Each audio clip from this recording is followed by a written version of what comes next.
ഇന്ന് തന്നെ ഡൗൺലോഡ് ചെയ്യൂ. കാണൂ നിങ്ങളുടെ ഫേവറേറ്റ് ഷോസ്. അറവുമാടിന്റെ തൂക്കം നോക്കി വില പറയുന്ന ബിസിനസ് അല്ലല്ലോ ഇത്. അതുകൊണ്ട് കാര്യം കഴിയുമ്പോ എനിക്ക് 1 crore കൈ കിട്ടണം. അത് മതി. അഡ്വാൻസ് കഴിച്ച് തുക ഒഴിച്ച് ബാക്കി 75 lakhs. ശരിയല്ലേ?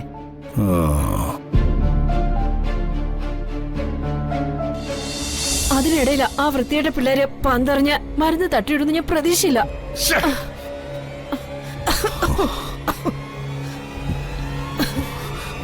Sorry doctor. ഞാനൊരു ബിസിനസ്സുകാരനാ. മുടക്കുന്ന പണത്തിന് അതിന്റെ റിസൾട്ട് കിട്ടണമെന്ന നിർബന്ധമുണ്ട് എനിക്ക്. സോറി വിക്രം.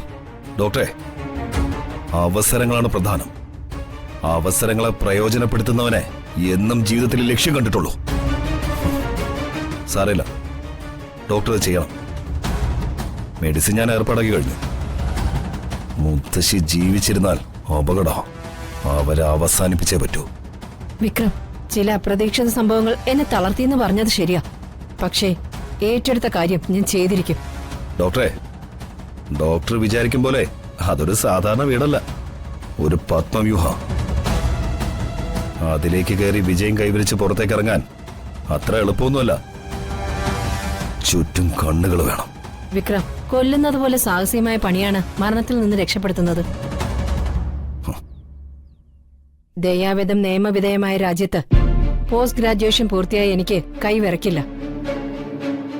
തന്ത്രത്തിലൊരിക്കൽ പത്മവ്യൂഹത്തിലേക്ക് അകപ്പെട്ടു പോകാൻ വെറുമൊരു 16 വയസ്സുകാരിയല്ല ഞാൻ.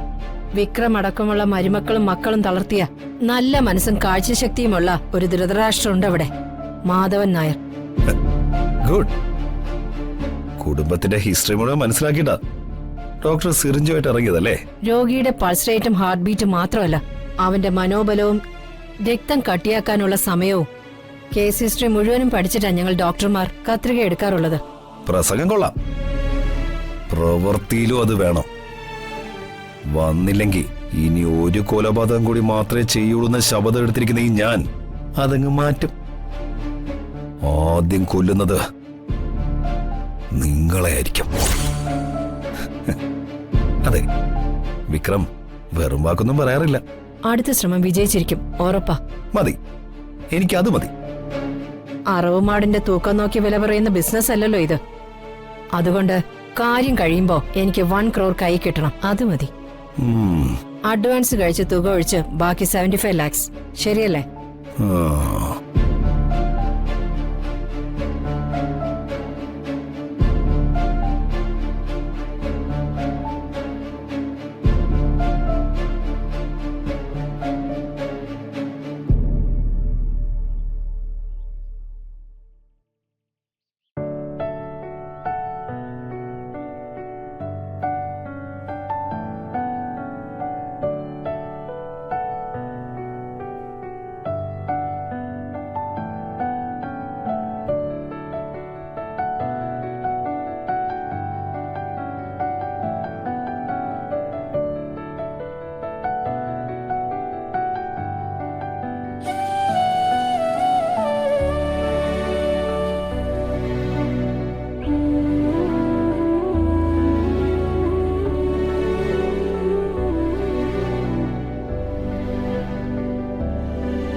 വിനുവായിട്ട് തന്നെ കത്തിക്ക്, എന്നാലേ ഒരു ഐശ്വര്യമൊക്കെ ഉണ്ടാവും.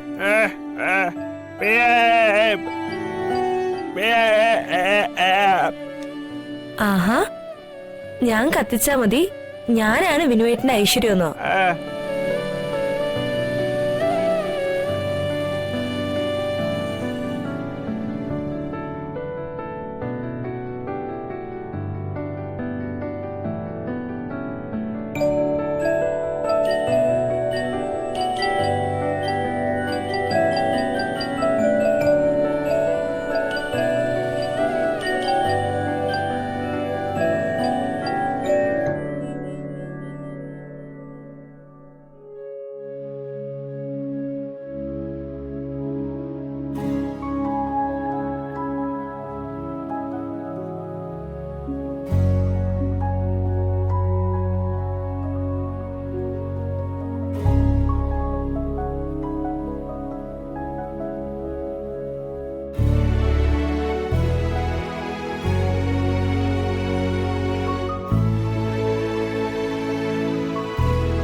പാല് വെച്ച് വിനുവേട്ടന്റെ മനസ്സുപോലെ നല്ലൊരു പാൽപ്പായസം.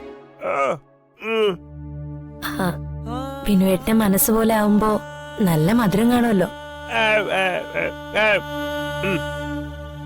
പായസത്തിലിടാനുള്ള എല്ലാ കൂട്ടുകളൊന്നും ഇവിടെ ഇല്ല വിനുവേട്ടാ. ഉള്ളതൊക്കെ വെച്ച് ഒരു പാൽപ്പായസം.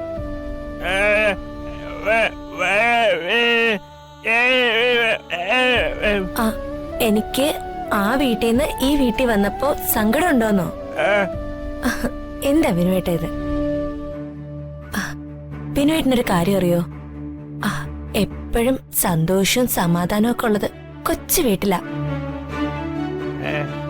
വീടിന്റെ വലിപ്പം കൂടുന്തോറും സന്തോഷമൊക്കെ കുറഞ്ഞു കുറഞ്ഞു വരും. ഇതുപോലൊരു കൊച്ചു വീട് നമുക്കും വെക്കണം. എന്നിട്ട് ചന്ദ്രിക അമ്മയും അവിടുത്തെ അച്ഛനും ഒക്കെ ഇവിടെ കൊണ്ടുവരണം. അയ്യോ, മുത്തശ്ശിയെ മറന്നു. മുത്തശ്ശിയും കൊണ്ടുവരണം. മുത്തശ്ശി ഒന്ന് നടത്തിച്ചിട്ട് വേണം മുത്തശ്ശിയെ കൊണ്ട് നമ്മുടെ മുറ്റത്ത് നല്ലൊരു പൂന്തോട്ടം തയ്യാറാക്കാൻ.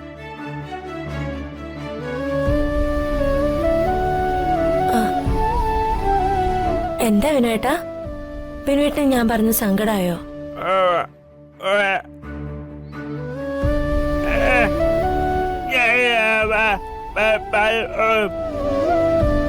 അച്ഛനും അമ്മയ്ക്കും പാൽപ്പായസം കൊണ്ടുപോയി കൊടുക്കണമെന്നല്ലേ വിനുവേട്ടൻ പറഞ്ഞത്?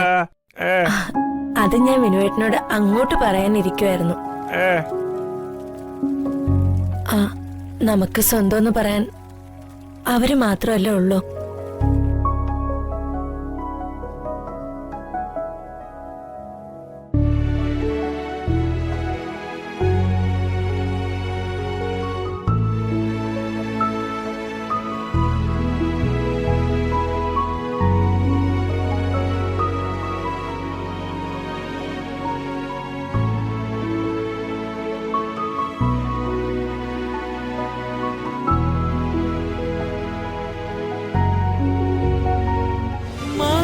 കൊട്ടാ